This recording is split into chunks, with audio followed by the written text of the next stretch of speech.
Hey now, what is going on? I am John Sexton, your host for American Dream, Selling Nashville. Today's episode, we really focus on Music City. It really represents who we are.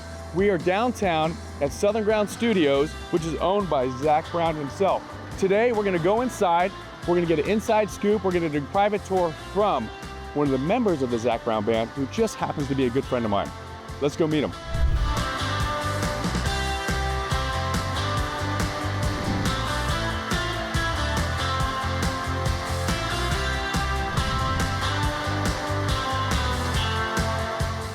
I am here with the last cowboy, the guy that raised all the ruckus on stage for the Zac Brown Band, bassist extraordinaire, and my good friend, Matt Mangano.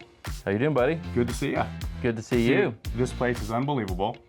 And the fact that this ends up being kind of your stomping grounds for being able to record everything is, you couldn't ask for anything better. No, I couldn't. I'm very fortunate to have a key to this place. You know, about 12 years ago, Zac bought this studio. You know, we embarked on a construction project to restore it, and we sort of created a business plan to make it a world-class working studio here in Nashville. And we did just that. So nothing is usual. We've taken the usual things that you would find in a studio and made them unusual, made them interesting, and made it a really unique place to make a record. That's great. Well, let's go take a look. Let's go. All right.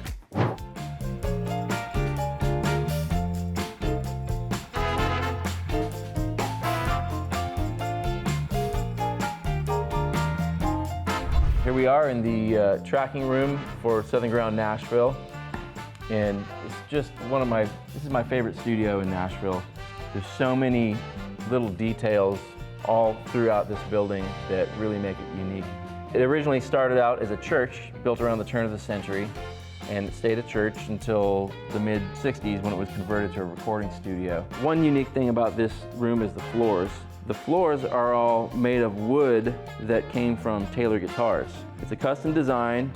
You have quilted sapele wood right here, and then on the border you have Hawaiian koa, and there's a little stripe of Madagascar ebony. So it's all wood that would have been on a Taylor guitar. Wow. But here it is on our floor. So you're kind of standing inside of a guitar.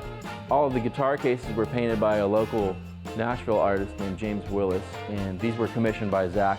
The series is called The Patron Saints of Rock and Roll. There's all kinds of interesting 3D, trippy, hippie sort of art. Like I said, we did a lot of research on the history of the building. We knew it was a church, and we had heard that there was a choir loft. We decided to build our own version of the choir loft, so we designed and built this entire loft area up here. And it was a really fun project. There was a lot of research and a lot of digging and a lot of discovery in that process. I bet. How long did that process take? We did it rather quickly. I think it took 6 months. The piano that's here is a 9-foot Baldwin grand piano that is rumored to have been owned by Liberace. Wow.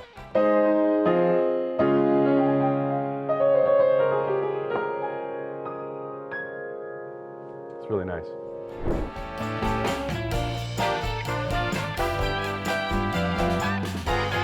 This one's called a Neumann U48. You would have seen it if you ever saw a photo of John Lennon and Paul McCartney singing together. They would have been on either side of this type of microphone.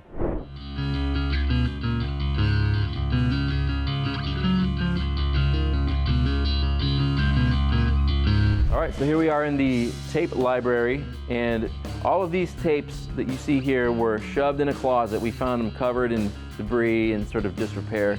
And instead of throwing them away, I decided to archive them all and kind of preserve a little bit of the history of music that has happened in this building.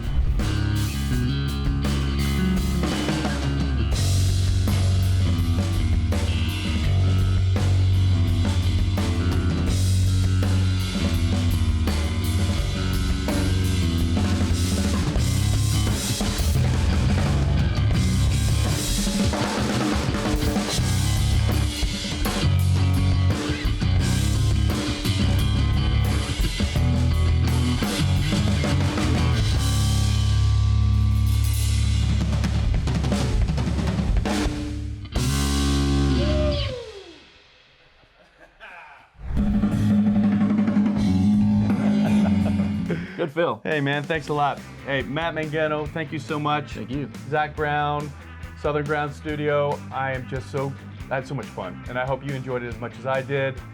It's time to say goodbye. American Dream, Selling Nashville. We'll see you soon.